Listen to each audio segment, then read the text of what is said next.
right, we are recording. Again, good afternoon, everyone. Welcome to today's webinar, Prepare for Impact, Succession Planning Part 3, Worker Ownership and Rollups. My name is Brian Munson. I am the Business Development and .coop Sales Manager for NCBA CLUSA. I'll be your moderator today.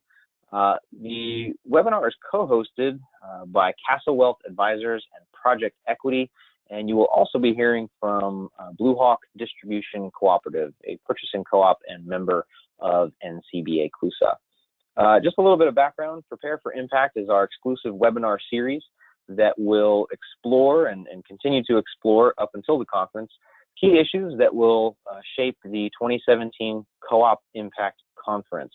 The Impact Conference will be held October 4th through the 6th in Alexandria, Virginia. And just given that succession planning is one of the top challenges listed by our purchasing co-op members that are planning to attend this conference, we also wanted to have this discussion with the folks that are on the line, the members of our members. We hope that this will encourage greater dialogue between co-op and member owners to the betterment of all. So this final webinar on succession planning will take a deeper look at transitioning to worker ownership and private equity roll-ups. Before we begin, just a quick bit of housekeeping. Participant phone lines are muted to reduce background noise. There will be, of course, chances to pose questions, just not verbally. Please use your GoToWebinar control panel, type in the question in the question box, and we'll collect those at the end and answer them as time allows. We should have about 15 or 20 minutes to do so. Lastly, as you heard, NCBA CLUSA is recording this program, and we'll plan to archive that on our website. You will receive a link containing the recording tomorrow, and we'll also follow up with everyone that has registered for all three of these webinars with recording links that you can click to, and also the actual presentations to review, which is very exciting. Want to get to introducing our panelists for today. You can see Allison Lingane from Project Equity. She has her BA from Harvard University and her MBA from the Haas School of Business. She's a 2014 Echoing Green Fellow. At Project Equity, Allison has been working closely with the National Cooperative Bank, helping purchasing co-op members transition their business to worker-owned entities. She's quickly becoming a go-to resource for our purchasing co-op members at NCBA CLUSA, and we're very happy to work with her. Gary Pittsford, CEO of Castle Wealth Advisors, is a certified financial planner and has over 3 decades of comprehensive fee-only financial advisory experience. He is a featured speaker, author, and general expert at designing and implementing financial strategies for closely held business owners, like everybody on this call, developing succession or transition plans for them, and is very adept at reviewing and designing estate documents to minimize estate taxes and protect some of that precious business asset wealth. Lance Rantala is a board member of NCBA CLUSA. He's representing purchasing co-ops in his role as CEO of Blue Hawk on our board and also on this call today. Blue Hawk is a cooperative for HVAC distributors. Lance has spent the last 10 years of his career, 10 plus years really, working as a purchasing co-op executive, and his previous experience in sales, various sales management roles. Lance has an executive MBA from University of Chicago Graduate School of Business. So with that, just our quick agenda today, we're going to be recapping the first webinars that we did, part 1 and part 2, in case you missed those. Then we're going to talk more about employee ownership succession. Allison will tackle that topic. And then we'll bring Gary back in to talk about equity roll-ups, and of course open it up for Q&A at that time. So I'm going to turn it over to Lance right now to get us started. Lance? Thank you, Brian. Hello, everyone. As Brian mentioned, I have been CEO of Blue Hawk Distribution for the past 11 years. Our purchasing cooperative is the largest buying entity in the HVAC and refrigeration industry, with 227 members operating over 1,400 branches throughout the U.S. Prior to Blue Hawk, I had the pleasure of working for 5 other purchasing co-ops in various supply chains. And it's probably doesn't come as a big surprise that succession planning and membership attrition have been topics of concern to each and every one of them. To put things into perspective, since Blue Hawk's founding in 2005, we have lost 64 members to acquisitions, bankruptcies, liquidations, and business closures. We have painfully watched 22% of our family-owned independent distributor members vanish. It's a trend that's not going away. Our attrition rate is gaining momentum as we are losing members just as quickly as we recruit the replacements. And guess what? Our board of directors still expect our revenue and net earnings to grow year after year. I'm endlessly waiting for the day when the board says, Lance, we'd really like our performance next year to be flat to slight downward trending. I'm not holding my breath. I doubt that will ever happen. After losing over 1/5 of our member shareholders, I have become a firm believer in better succession planning as a means to help our co-op improve member retention. I'm thankful to Brian Munson and NCBA CLUSA for their commitment and their time and energy and resources to this webinar series, and we are grateful for the expertise that Allison and Gary have provided. I've been asked to prepare a brief recap of the first webinar called Understanding Succession Options. Next slide. As you can see, this slide lists the various succession options and their corresponding impact to co-ops. The first couple of choices listed are unfavorable to co-ops, yet they seem to be happening more often than we would like. The first option is closing and shutting down the business without a transfer ownership. Business closures are typically the last resort for owners. Not only do owners lose the company's enterprise value, it requires liquidating company assets and legal dissolution to avoid taxes and liabilities down the road. The second alternative is selling a business to a strategic buyer outside the co-op or a financial buyer, like a private equity investor. Some obvious but important points are, in most cases, an all-cash sale is good for the seller, and an all-stock acquisition is good for the buyer. The majority of supply chains have seen M&A activity regaining momentum after the recession, with most of the deal flow coming from Wall Street and private equity firms.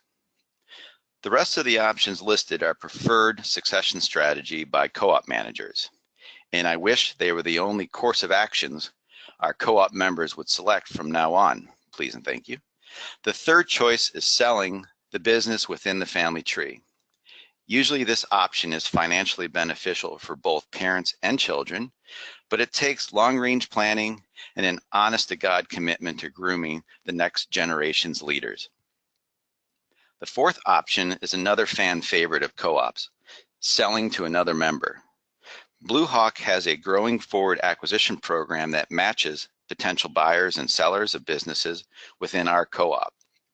Since rolling out this program, we have influenced 14 deals. Even though we lose a shareholder, we have been able to retain the locations, purchasing power, and increasingly important human capital. Last but not least, employee stock ownership plans and worker co-ops provide mutually beneficial employee ownership options. These fantastic exit strategies are good for both employees and sellers, especially because they offer potential tax breaks. ESOPs are known to be slightly more expensive to manage than worker co-ops, but they are arguably cheaper than selling a business in almost any other way. Which succession path is best for you, your family, and your employees? Well, that is for you to decide, and hopefully today's presentation will help you sort through exit strategies facing independent business owners. Now I'd like to turn things over to Gary Pittsford from Castle Wealth Advisors. Thank you, Lance. Hello, everyone. It's nice to be on another webinar with all of you. This is the third one, and it's nice to be back again. What we wanted to cover very quickly is if any of you missed the second webinar that we did a couple of months ago, we talked about, in this one, selling to family members or to other purchasing cooperatives within the same co-op group. On the slides, you'll see I just covered a few items. We initially started talking about selling to family. So a lot, I've learned over the years that maybe 25 to 30% will sell the older generation. Mom and dad will sell to either a son or a daughter, or maybe two children, or maybe one child and a son-in-law or a daughter-in-law, but there's usually family involved. And there are many different ways to sell to family. We just got to figure out which idea fits the individuals the best. The second one's talking about selling to another member. You know, so as Lance mentioned, hopefully it would be nice if a Blue Hawk member wants to retire and the children don't want the company or the employees don't want the company. And Allison's going to talk about employees in a minute or two. Then they would sell to another Blue Hawk member, you know, or True Value would sell to True Value, or Ace would sell to Ace, or Carpet One would sell to Carpet One. There's staying within the co-op is always a desirable idea. And I've learned over the years that when I talk with all these families, that all of them want to be loyal to their co-op and they want to stay within the co-op, as long as we can find a good buyer that's less than 100 miles away. So selling within the co-op is always desirable. The benefits of selling an established business, as Lance implied a few minutes ago about closing down a business, is really painful.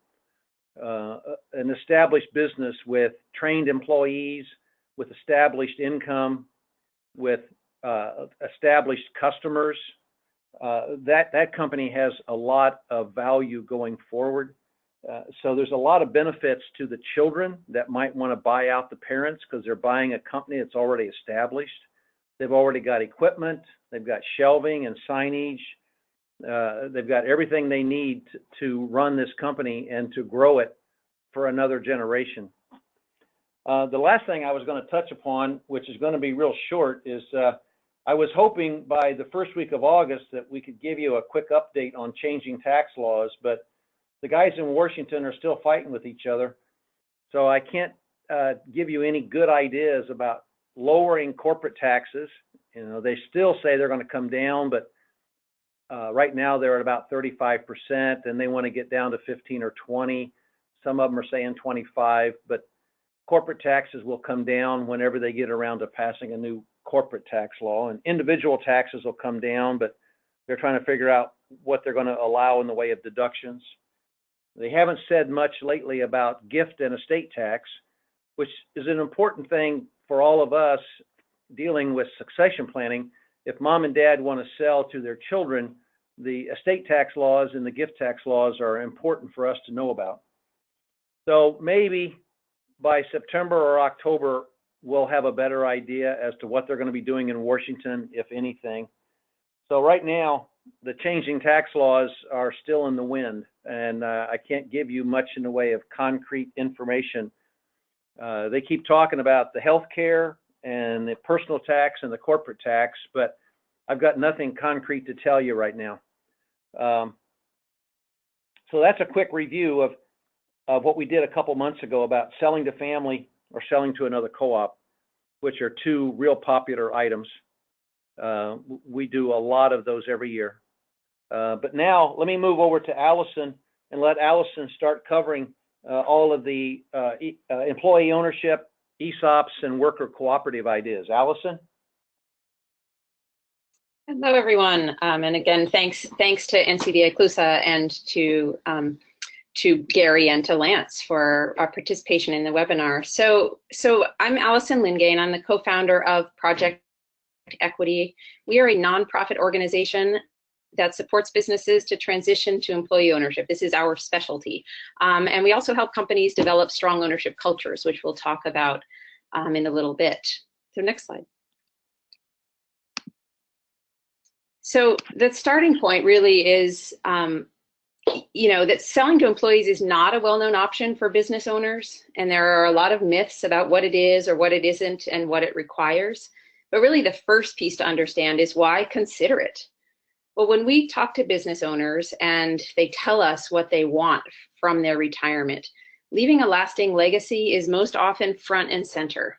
And selling your business to your employees can really accomplish this. You can expect from an economic perspective to receive market value with potentially significant and important tax advantages.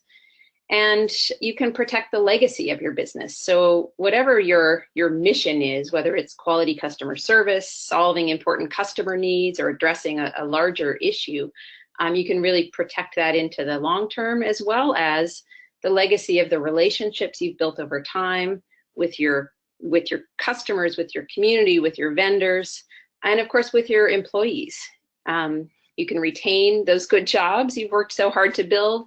Employee ownership keeps those jobs rooted in your community and really takes care of the people who have worked hard alongside of you to build the business. So I always like to start off by debunking some of the myths that we hear about employee ownership right up front. So I'm going to go through 3 of those. So myth number 1, we hear, oh, my employees can't run my company. And you know, you're probably right, and nobody would expect them to be able to. Actually, previous slide, Brian, if you don't mind. So being able to run your company is the job of the general manager, the CEO. And in an employee-owned company, the employees provide input into strategic decisions, sometimes by directly voting or by having governance roles, but they definitely don't replace a CEO. It's you as the business owner. If you as the business owner are retiring and you don't have a strong CEO candidate internally, identifying a strong external CEO candidate needs to become a part of the plan. So that's myth number 1. Myth number 2, oh, my employees don't want to buy the company. And, you know, even sometimes business owners say, I've asked them and they've said no. And in fact, if they did want to buy it, they don't have enough money to be able to buy it. Well, you know, if you were to ask your employees tomorrow if they wanted to buy the business, they might well say no. However, that's a very different question from, do you want to become one of many employee owners? And the way these transactions work, there's no expectation that the combined group of employees brings the total amount of cash to the table to buy your business. Instead, depending on the form of employee ownership, and we'll get into the different forms in a minute, they may each bring an equity buy-in whose value is in fact not related to the sale price of the business, but is set so that it is a financial stretch for the employees, so they have skin in the game, but yet it's within reach depending on how much they're earning. So then myth number 3 that we hear is, oh gosh, it sounds hard. Well, part of why it may sound hard is because it's unfamiliar. But truth be told, any succession plans, any succession options are going to take some work and effort. And the good news is you can get some help, which makes any of them easier. Okay, so now that we know the benefits of selling to employees and we've gotten some of the myths out of the way, I'm gonna transition to talk about the nuts and bolts about what we mean when we say employee ownership. Okay, next slide, please. So I often start with this visual. If you've been on one of my webinars, you may have seen one before, and especially for folks who are familiar with purchasing cooperatives. So you know that purchasing co-ops are businesses that are owned and controlled by and for the benefit of their members. And in the case of a purchasing co-op, the businesses are the members. Now, worker cooperatives are businesses owned and controlled by and for the benefit of their workers. And so that's one form of employee ownership. And we also have ESOPs, which stand for Employee Stock Ownership Plans. ESOPs are retirement plans that hold all or a portion of the company's shares in a trust on behalf of the employees. And another trust form is called the Perpetual Employee Trust. So next slide. So in other words, the good news is that you have options. So similar to choosing your business form, if you can remember back that far when you initially set up your company, it's an important decision, and the different forms of employee ownership have different pros and cons. I will not be walking through every detail of this, nor do I intend or hope to overwhelm you with all of this detail. Know that we will be sharing the slides, as Brian mentioned, with the webinar registrants, which also has a bit of an expanded appendix that provides more detail on each of these. But I do want to share some key highlights with you right now of some of the differences. So the first is that of these 4 forms, 3 of them have the shares of the company held in a trust on behalf of the employees. The worker cooperative is the one that has direct share ownership on a 1 worker, 1 vote basis. Second, this concept that I mentioned of democratic governance, and we'll get into that a little bit more. But having the employees on the board of directors is structurally built into all of these forms, except for the ESOP. The democratic ESOP has it built in. And this is important because the governance role really is the deepest form of employee engagement. And that matters because of the direct connection between employee engagement and some research that's been done on the bottom line benefits of employee ownership. And just the third highlight I want to share here is that ESOPs themselves are highly regulated form, and that's really in exchange. The federal government gives away tax breaks, so there's potentially significant tax breaks for ESOPs that make them, because of that, they have this regulation that can make them more expensive to set up and maintain. So what that really translates to is that they're more suitable to larger companies. So the cost benefit of that can really be there for companies of the right size. But know also that the other forms may provide important tax breaks as well to both the seller and to the employee-owned company. Okay, so let's go from just this conceptual to talking about a couple of businesses that are employee-owned. Next slide, please. Okay, so this first example is an ESOP, and they're Van Meter Industrial, and this is not a company that I've had the pleasure of working with directly, but have they're one of those wonderful case studies of just amazing employee-owned companies. They're about 90 years old, and they're a distribution company of electrical supplies with about 450 or more employees in 15 branches all across the Midwest. And so their story is that Van Meter became an ESOP in 1993. And in that original transition, 30% of the company was sold to the employees through the use of an ESOP. And then over a period from 93, continued to increase its employee ownership percentage so that they became 100% employee owned in early 2005, and that's where they are today. And so this paints a little bit of a picture of how that ESOP structure gives you the flexibility to transition things over time. That 30% number where they originally that mattered because that's tied to some important potential capital gains tax breaks.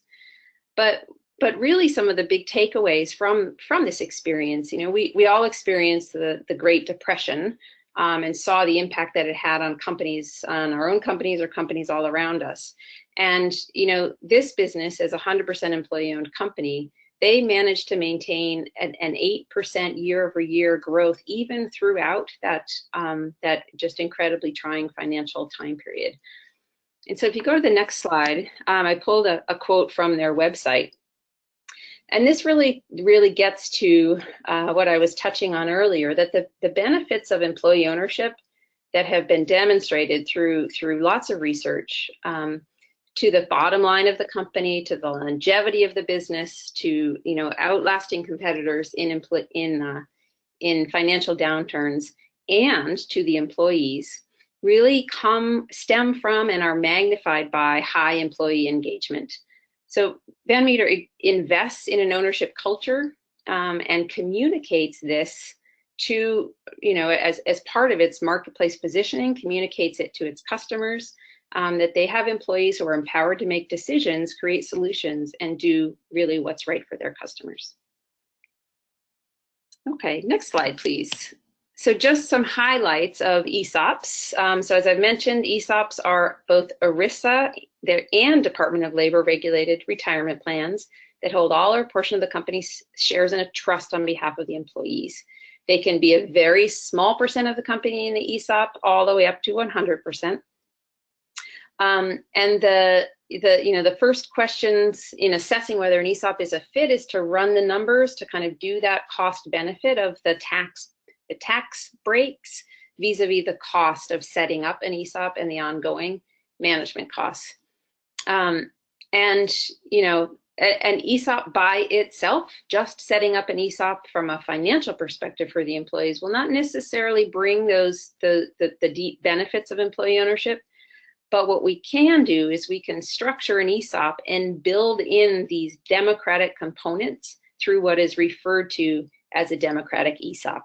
So you saw on the previous slide, this is one of the 4 forms. So a democratic ESOP is 100% employee owned, 100% of the company in the ESOP that has democratic involvement by the employees in strategic decision making. And so these components of the democratic workplace, if you will, are also structurally built into a worker-owned cooperative. So let's take a look at an example of a worker co-op. Next slide, please. So this company, New Era Windows, is based in Chicago, and they manufacture windows. New Era was founded in 2012 by a group of former employees of a company that had gone bankrupt and laid off its entire factory workforce. Now, it's really important to note that the company wasn't bankrupt because their windows were faulty or there wasn't a strong market for their windows. It was sort of to summarize it, essentially due to mismanagement. And so the workers saw this opportunity to sort of rebuild this company that they knew how to make great windows. They knew the business. Last I checked, they had about 20 employees. And so all of New Era's worker owners had previous experience in the windows manufacturing industry in the previous versions, if you will, of the company. And many had gained leadership experience through union involvement. And so similar to the previous example, there's a real strength of ownership that the New Era worker owners feel over the company. Now, excuse me, these individuals got support from an outside group for their transition. In this case, a wonderful organization called the Working World provided investment, also served as an advisor, and provided real hands-on support for the transition. Next slide, please. Now, again, a quote from the website, in this case from New Era's Windows website. You really see the power of employee ownership that translates to quality, quality of product, quality of service, and ultimately to the business bottom line. And perhaps most importantly, as business owners think about the succession option of employee ownership, that translates directly to the legacy of the business. Next slide.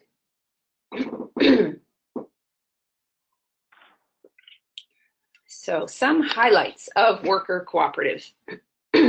Again, a worker co-op is a business that is owned and governed by and for the benefit of its workers. 100% of the company is owned by the employees, and the board of directors is made up of a majority of worker owners who are elected by the full member base, or the full base of worker owners. So this is a high employee engagement structure, given the governance role and the fact that all members vote for both the board of directors and on other strategic decisions. Profits in a worker cooperative are earned and shared with the worker owners based on hours worked. And as I mentioned, it's a one worker, one vote. So everyone has an equal vote in the company. It's flexible in terms of its business form, whether most typically structured as a co-op corporation. That depends on state statute, if that's available, or an LLC. And it does have some potentially significant federal tax benefits, shares the capital gains tax benefit that I mentioned with ESOPs, and it's potentially lower cost setup and ongoing cost because it doesn't have as much federal regulation. So financing, as I mentioned previously, the employees are not expected to come with the total amount of the cost of the business. So I'm going to talk in a little bit more detail about what that financing looks like, if we can go to the next slide. So this is an example in a worker co-op. It works a little bit differently in ESOP, but in a worker co-op, as in an ESOP, the transaction is typically debt financed, and the seller typically holds a note. So we've got here in this chart below, we've got senior debt, subordinated or junior debt, and then 2 different types of equity. And so in a worker co-op, the voting equity, or the common shares, is what each individual worker owner gets when they sign the member agreement and pay their equity buy-in.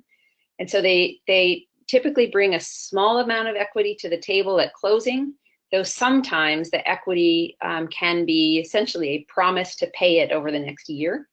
So 0 or 1 to 10% of the sale price can typically be expected from equity from the worker owner buy-ins.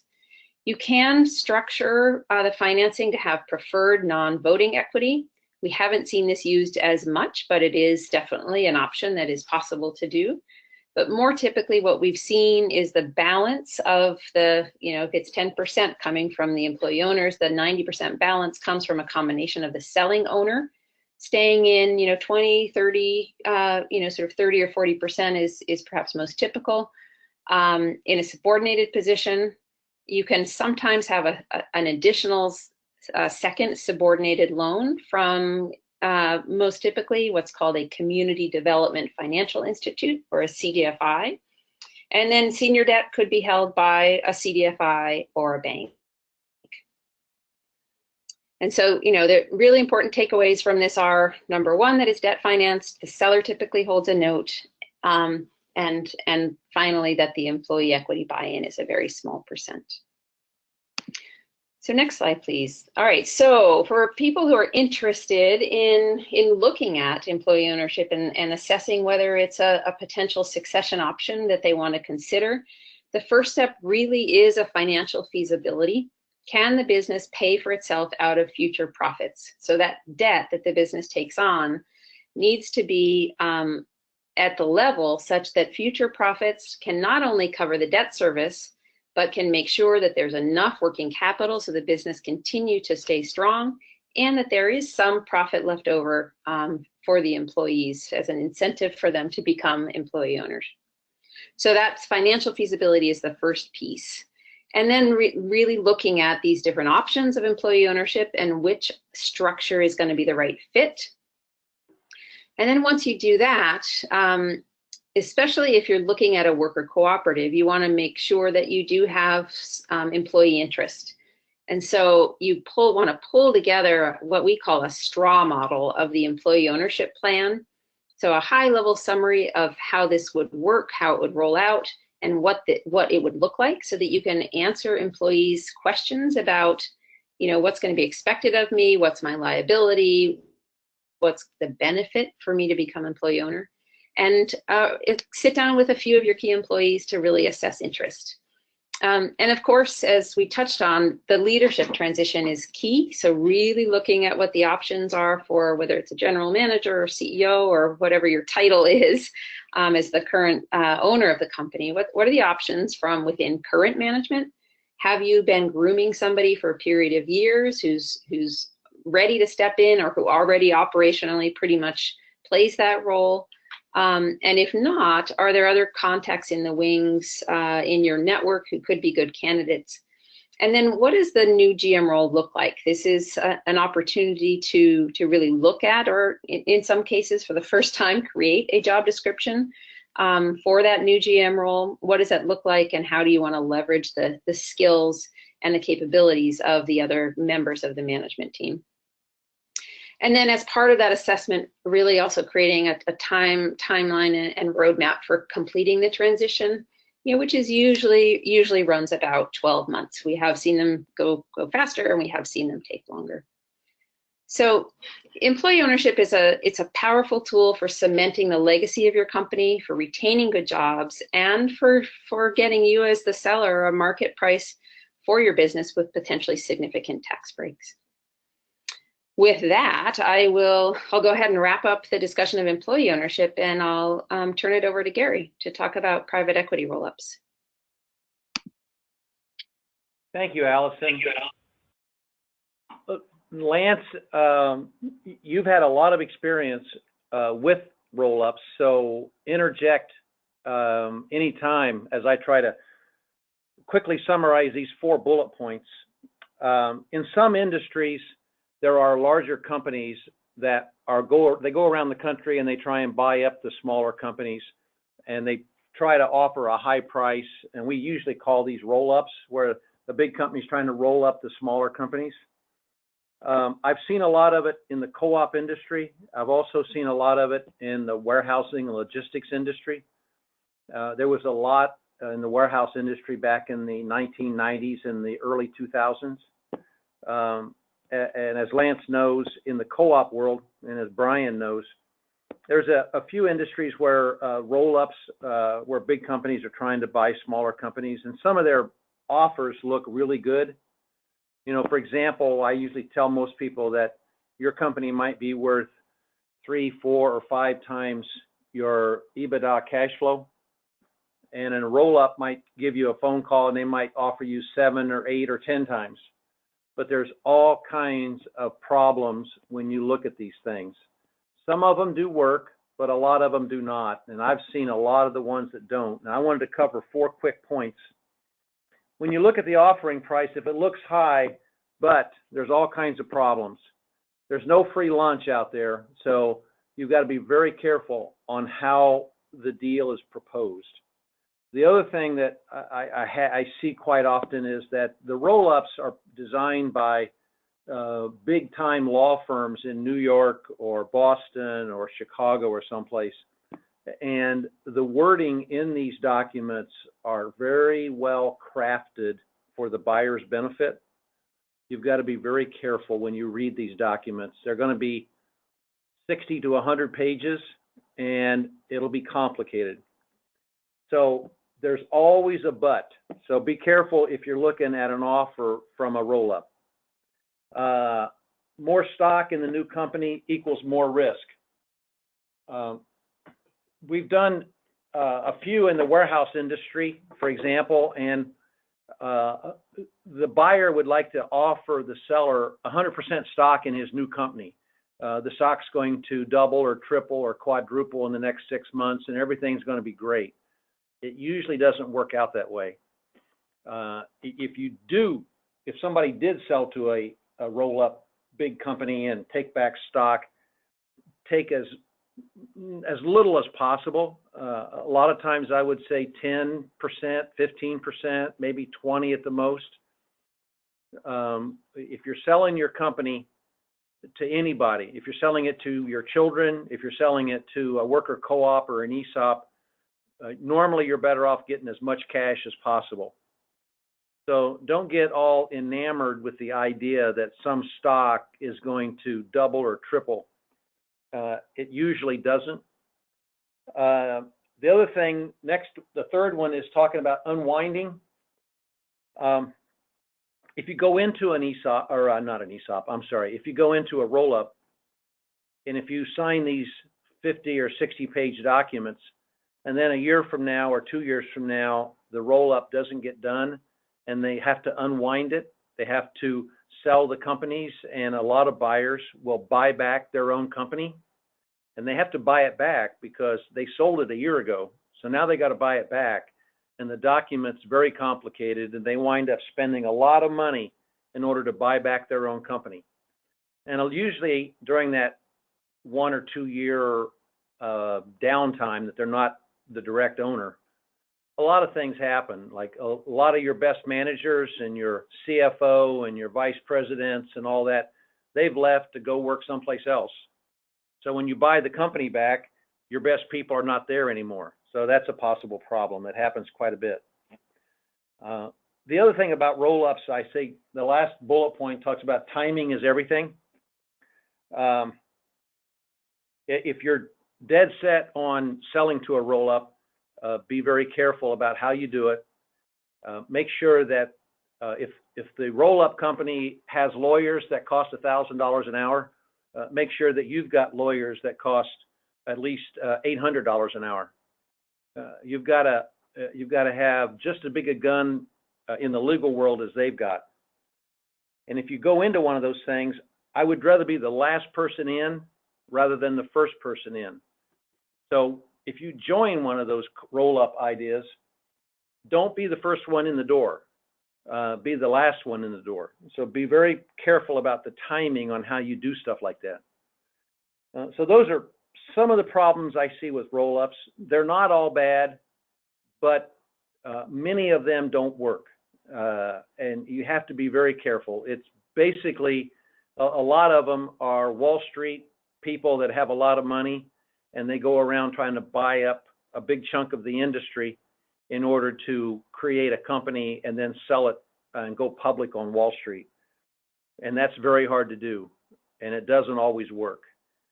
So when it comes to roll-ups, you've got to have a fantastic team of attorneys and accountants that can protect you if you were to do something like that. So sometimes selling for what you think is a higher price turns out to be not a higher price. So be careful when you deal with these types of big companies that want to supposedly offer you a lot of money. So roll-ups may work and they may not, but just be very careful. Make sure you find the best people that can understand all the documents that you're going to be signing. Those are some quick ideas. Lance, did I miss something or say something wrong? Gary, the only thing that I would add to in regards to exiting the business with roll-ups or selling it to a strategic or financial buyer is also issues about legacy. And many independent business owners and entrepreneurs have built a legacy, and you just have to ask yourself, true, the sale price is important, but I think just as important is the legacy of your family in your local communities. Exactly. It's something that I talk a lot about, that there's 28 million private family businesses in the United States, and they're very important to their communities. They support the Boy Scouts and the Girl Scouts and the softball team, and they support the local hospital and the local churches. And a lot of that goes away if you sell to a big company that's 500 miles away. So protecting your company and your legacy is really important. Thanks, Lance. I agree. Brian, what's next?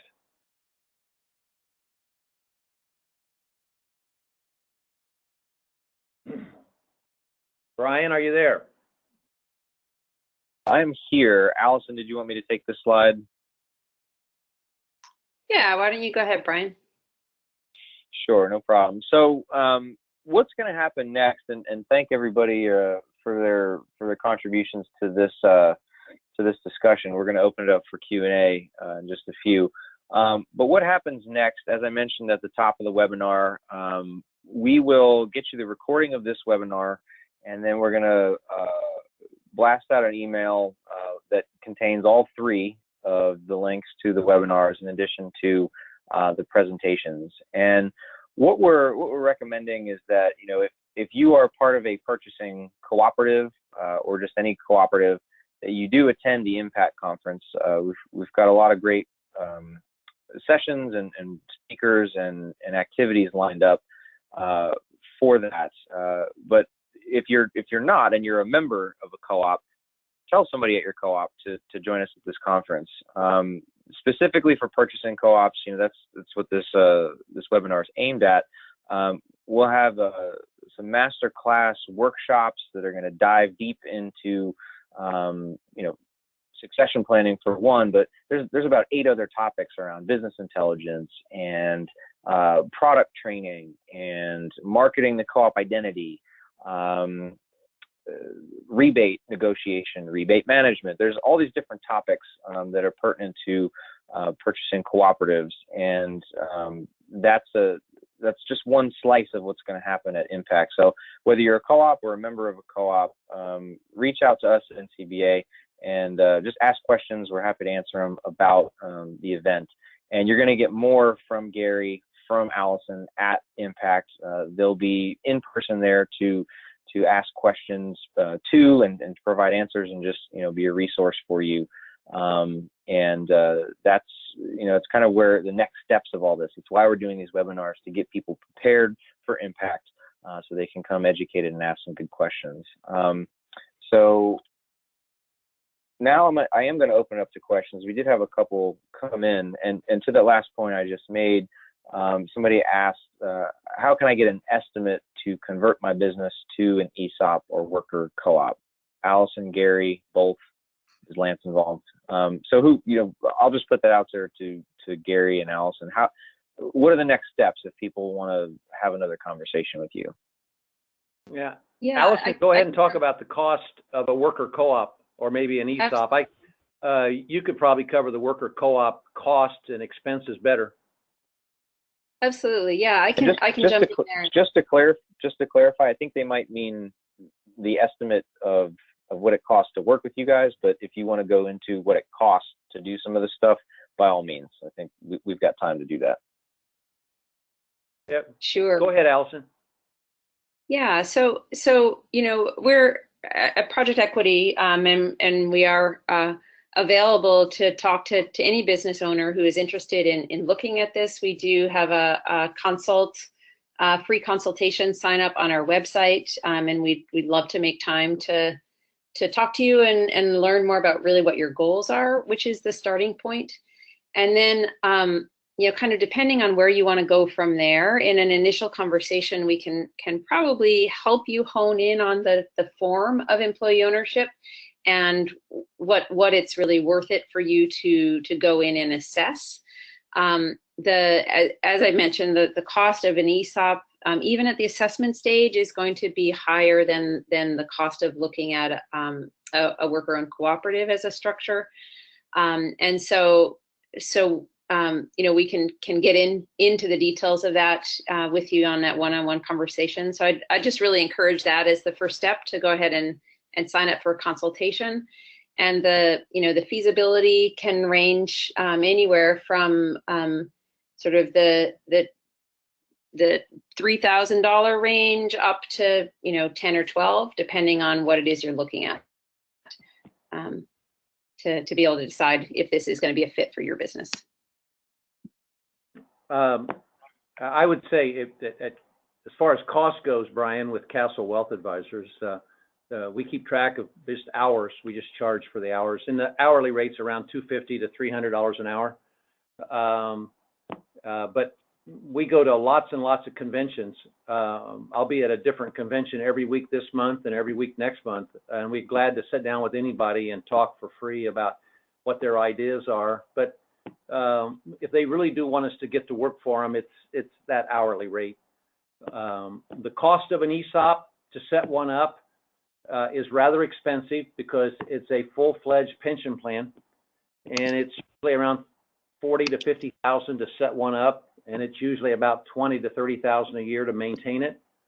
And that's why they're usually done by bigger companies. If it's a smaller company, a worker co-op is probably a more feasible idea, a better idea to use. But that kind of gives you an idea about how Allison's firm and our firm does things, and kind of what the costs are to start that type of an idea. But probably the best idea is to sit down with one of us and just talk about your company, talk about your employees, talk about what you want to do, and we can try and figure out which idea fits you best. So sit down with us at one of the conferences, or give us a call. We'll be glad to help anybody on the line. What's next, Brian? Another question that came in. What are examples of terms in a proposed roll-up transaction that would be a gotcha, i.e. price looks high, but do you have any examples of that, Gary or Allison? Yeah, I can give you an example of, I'll give you 10 times EBITDA for your company, and I'm going to give you 10,000 shares of my new roll-up company. The shares are at whatever price the shares are, and I'm not going to give you any cash, but I'm going to give you a lot of stock. And we've bought 4 companies, but we plan to buy 100. And after they buy another 4 or 5 companies, they run out of money. The whole thing falls apart, and then you have to buy your company back. So you don't want to get involved with a brand new company that doesn't have a lot of cash. I'm talking about $1 billion or more. You want to be very careful about how the stock is calculated. What's the value of the stock? Is some Harvard MBA on Wall Street dictating what the price of the stock is, or is it really based on assets and cash flow? You have to look at the financial numbers and how they come up with the price per share and how many shares you're getting. and what's the value, and how long before I can cash it in. If you accept 10,000 shares, do you have to hang on to them for 24 months or 36 months or 48 months? Some companies get started and you're not allowed to sell your stock for several years. So all these details is what you have to look for. And if all these things are bad, then they got you. That's why you don't want to do those types of ideas unless, for some odd reason, you know everybody very well that's involved. Lance, anything to add to that in your experience, or just anecdotally? Well, yeah, I mean, there's obviously been a lot of activity in our industry. Our supply chain is seeing, tremendous momentum from a lot of private equity being thrown around. And I am finding from some anecdotal comments that it's not always been the best exit. At the final hour when the money is being transferred, doesn't look like the number that was thrown out there from the initial offer. So there are a lot of chargebacks, and it's not ever as easy as it sounds. So I just urge everyone that even if that is the decision you make as your exit strategy, to evaluate all your options and make sure you're well informed of the things that you could do to potentially pass it on to a family member, key managers, or even converting into an ESOP or a worker co-op. Your employees help build your business and give them a shot to maybe have a chance to continue your legacy. Sure. And to that point, maybe a question for Allison. You talked through a bit of the mechanics of how all this happens and equity and everything like that. I mean, what's going to make an employee ownership, employee-owned business, whether it's a co-op or an ESOP, what's going to make that eventually successful even after they do transition? Because the example I think that I think of is New Era Windows. They knew what they are doing, and they continue to be successful. So what are the employees of the businesses that are on the line right now? What would they need to be good at post transition? Because I feel like that's that's an important point to think about as they explore these options. Yeah, absolutely. And I think the starting point is always good operations, right? Employees who know how to do their jobs well. You've got strong management in place, and that transition of the key leadership role, the GM or CEO role. So it's a combination of structure and culture. So structurally, having all of that in place, and if you're a business owner who's on the webinar and you've been managing your company for many, many years, you probably already have employees who know how to do their jobs well and good management structure in place. And so really focusing on making sure that top leadership transition is done really well is important to the structure. So that's the first piece, structure. And the second piece is the culture. So, I've touched on ownership culture and what does that mean?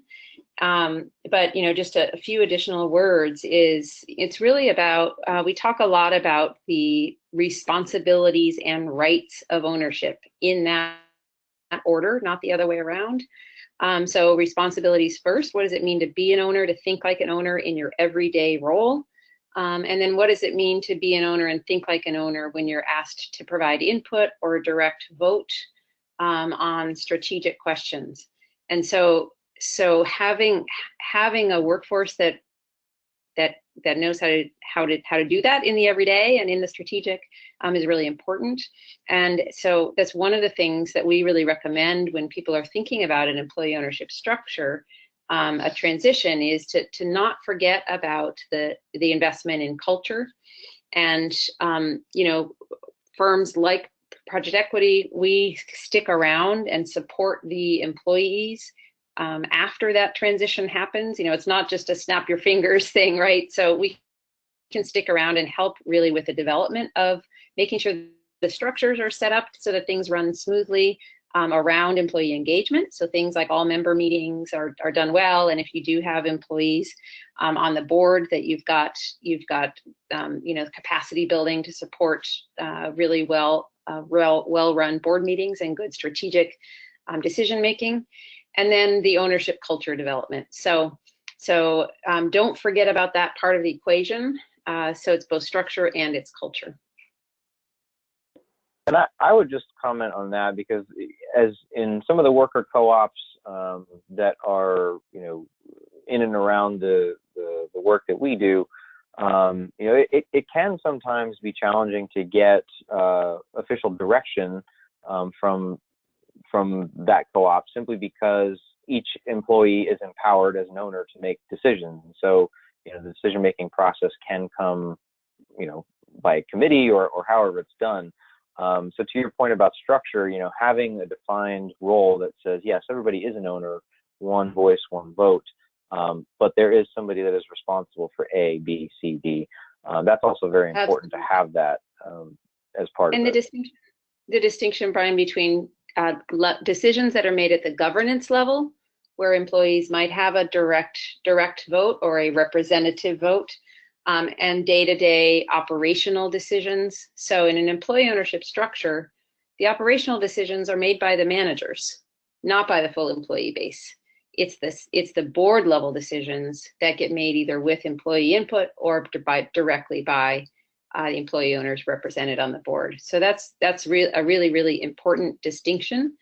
And you know, I've such respect for a worker cooperative in the solar industry called Namaste Solar, and Blake Jones has shared several times that when they've made really important, big strategic decisions as a company, things like, should we expand to other states? You know, they've done it with very thoughtful and you know, important conversations across the entire employee base.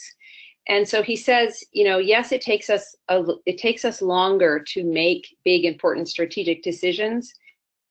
However, once they are made, everyone is on the same page, and we execute on those decisions significantly faster than other companies. So when you think about the combination of decision-making and execution, the sum total in a well-run employee-owned company is they can move faster. Yep, exactly. Yeah, and it's, you know, it's an important thing to consider, is who's up to that task, and being able to do that for the longevity of the business. Like you said, Lance, the legacy, and Gary, the impact in the community, making that a thing that endures. I mean, we're officially out of time. If anyone has any other questions, you can feel free to email them to me. My email is my first initial B, last name Munson, MUNSON, @ncba.coop. I encourage everybody to reach out to Lance or to Kevin, or excuse me, to Allison, and to Gary if they have direct questions. Thank you guys all again for participating today, both those on the line and of course our panelists. Again, we'll be at the Impact Conference in just about 2 months.